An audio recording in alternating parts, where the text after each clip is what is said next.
women's game for over 20 years, and I think you're making the mistake just to offer a European perspective is that you are talking about, as you know, two different worlds. I mean, you wouldn't get the European women's games I've been to, you wouldn't get this many people out to a game. You'd get probably this many people out to 10 games. So the levels, there's such a disparagement between the two. And what I'm wondering, addressing to my European colleagues, because over here, hockey's king in Canada. It's pretty damn big in the United States as well. But my experience in Europe, women's hockey is, it's not on the radar, you need to find the radar. So what can we realistically do to grow it? And the suggestion I would offer is it realistic for us as the two big hockey nations, Canada and the United States, to export, have a program set up with our European colleagues where we can send 50 or 100 of our best women's players, rather than toiling away in the Canadian Women's Professional League, which gets virtually no coverage. Why not send them over to Europe as ambassadors to try to grow the game? Is that something more realistic we can do than some pie-in-the-sky women's professional hockey league in North America that's not going to fly? Could you guys see something like that happening? Peter, why don't you take that? Already now there is Canadians coming in to play in Sweden and coming in to play down in Red Bull Salzburg. So there is North American travel over. I think the problem of the gap is still like the resources that Canada and USA put in an Olympic year. They're doing it, they had the biggest player pool, they were all of the best before. The resources they do the Olympic year. So 15 months before the Olympic, Sweden win their first game against Canada, have a close game against USA, lose with 2 goals. Finland have the same results. But what has happened 15 months from that time? Canada and USA take their best all-star team, get them together, have a coaching staff of 4 to 5 really good professionals, have sports psychologists. Sweden and Finland do what they can do with the money they have in the program here, with good support from the Olympic Committee, but at the same, it's a preparation who is totally away from each other. So if we want to have a closer tournament, the preparation has to look the same in the short run. Before we get to Mike on the floor, Arto, how realistic were Paul's comments about the following of women's hockey in Europe? Is it just friends and family? Well, first of all, we in our men's basketball during past 30 years, we've had a lot of imports from US. We've had a lot of import USA basketball players. And I'm not saying that has made our men's basketball league any better. We are not still producing any NBA players. So I don't think that only importing the foreign players, either from Canada or US to Sweden or to Finland, that's not the solution. My advice is that Canada, US, just keep on going. I know that there are people who might be saying that, no, you should slow down. Slow down, for God's sake, so it doesn't look so bad. No, go faster. Go faster, invest more money, make the product even better. And at the same time, all of you here in this great room, if and when you have the power, force our European colleagues, European leaders from the IIHF level, from every nation, to invest money, to invest resources. That's the only way. That's the only way, and that's how it's gonna be solved. And it will take time, and just shortly. 1929, Finn hockey was established. It took almost 70 years when we got our first gold medal on the men's side. 70 years. And we beat US in Vancouver in the pre-tournament in September. But like Peter said, it's against all the odds in the world when these guys are centralizing and we're not. Peter, but we will. Quick follow-up, Peter. Hello. With this league, look at the men's tournament here now. Why is the Olympics such a success since Nagano? Because the players, 80 to 90% come from the same daily routine playground. They come from the National Hockey League. That's why that tournament is close. Take a look back. Soviet Union, Sweden, 80, 10-1. Soviet Union, Sweden, 84, 9-0. Soviet Sweden, 88 in Calgary, 7-0. So when players do not have the same preparation area or preparation playground every day, the result could go either way. Over at Mike. A follow-up to your comment and also to my European colleagues. You talked about bringing the best players from Europe over here to play in our league.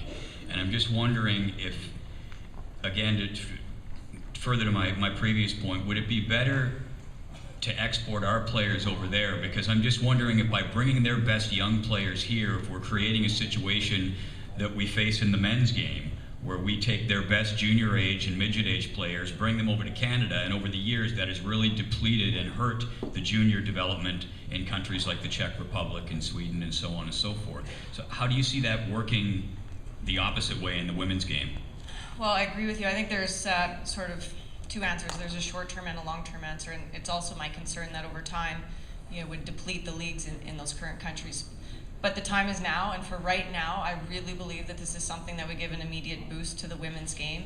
Bring these athletes over. I don't think bringing our players over there would do the same. I think bringing these players here, having them experience what it's like to play in front of thousands of people, what it's like to train day in, day out, be in a pressure cooker of hockey, take that back home and share that experience with their teammates, and then over time, maybe build it into what has been talked about here, like a Champions League, something like that for women's hockey, which I think could be something that we can do down the road. But I agree with you on that point, but I just think the time is now, and this is the best solution. Microphone 3.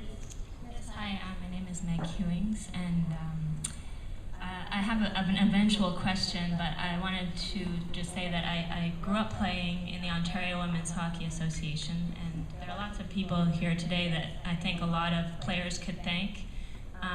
They are one. The other one is CIS. I played at McGill, where Peter Smith was responsible for basically taking a woefully underfunded program and turning it into a really successful program. And then Julie Healy, after I finished playing at McGill, and a lot of players face this right now, where they've done their university career, and they basically are looking for where to go next. And she said, come try out for the club team in Montreal. And I had a really great experience there playing with and against a lot of these champion players. I was totally on the fourth line. And so, this is coming from a really humble place. But I think the idea of a pro league is not pie in the sky. I think, like everyone is saying right now, it's here now. We've heard a lot this week about the NHL, but and it's a great product, as we keep hearing. But the women's game is a fantastic game. It has endless possibilities and opportunities, and the club structure here in Canada with the CWHL and the WWHL has been around for a long time. These leagues don't have any exposure from the media.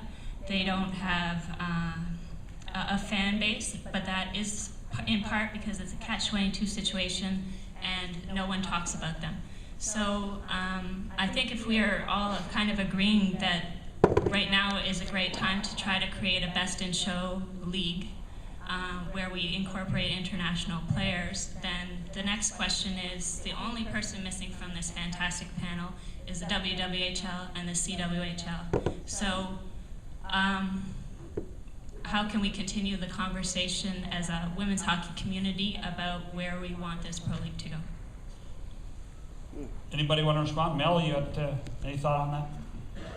Well, I think those leagues are represented here for sure. Why they're not up here in the panel, I don't know. But the thought here that the WWHL or CWHL is being ignored isn't correct. I mean, that's what we're talking about, the pro leagues and those types of leagues. And we've had a tremendous women's club system in Canada. And what we're trying to do is promote it throughout the world so that we can get the best on best and we can continue to grow it throughout. I know the U.S. has struggled with that area in terms of where they play when they leave the college system, and we all need to continue to work together in partnerships to make sure that we can grow it in Europe and in North America using the leagues as the base. Last question from the floor, microphone 2. Thank you. First of all, Mel, I want to say your comments certainly were right on target, and I really appreciated hearing them. I'd like to spin off on Paul Romanuk's comments about putting people into Europe.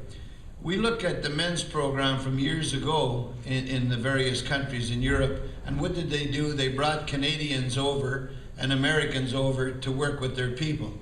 I honestly believe in our world, we all think that we have to go outside to make improvements. And I would suggest that to encourage interest in your countries, you go outside.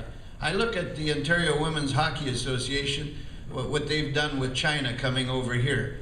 But I think what we have to do, Canada and the United States, we certainly have to spearhead and be leaders, and perhaps we should be forming traveling road shows to send people into these countries to create interest among the masses. All I hear about today is about the elite programs, and Mel says they're working from the top down. We need more involvement at the bottom up. So in order to get these people involved in the other countries, let's send people over from the two nations that are showing the greatest leadership and the greatest number of increased percentages of people playing to help in these countries and working there. It takes money, but you have to spend money in order to improve. And if we're just looking at bringing the elite ones over here, I don't think we're going to increase the numbers that drastically in those countries because they don't even know what's happening over here. So let's get our people over there doing some work and encouraging young ladies and older ladies to get involved in the game of hockey. By the way, I didn't introduce myself. My name is Joe Drago. I'm from the Ontario Hockey Federation, and I represent the Federation on Hockey Canada's board. And I'm very pleased and proud that we have such a great turnout from the OHF here participating. Thank you very much. Thank you, Joe. Final thoughts on that, Mel? You want to say something? Yeah, for sure. I mean, at the think tank in July, Canada and the U.S., we both were the same, like, just tell us how. Tell us how we can help, and so I don't think that's being ignored at all, Joe. I think we've discussed it, and you know, we just need the invitations, and we have great people in both countries that are willing to go help. All right.